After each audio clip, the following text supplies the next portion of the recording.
திருச்சி கிழக்கில் விஜய் வெற்றி பெற்றிருப்பதாக அதிகாரப்பூர்வமான அறிவிப்பானது வெளியாகி இருக்கிறது.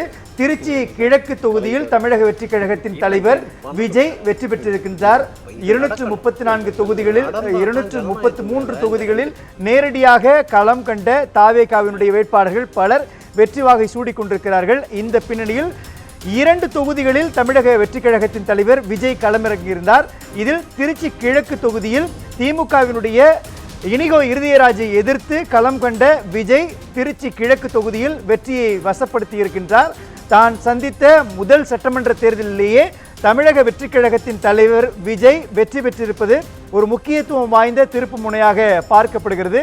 ஏறக்குறைய 1 கோடிக்கு மேலான வாக்குகளை தமிழக வெற்றி கழகத்தினுடைய வேட்பாளர்கள் பெற்றிருக்கிறார்கள்.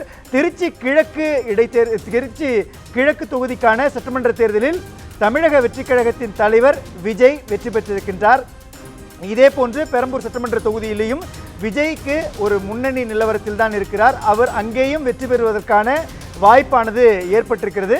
இந்த பின்னணியில் அதிகாரப்பூர்வமான அறிவிப்பானது வெளியாகி இருக்கிறது.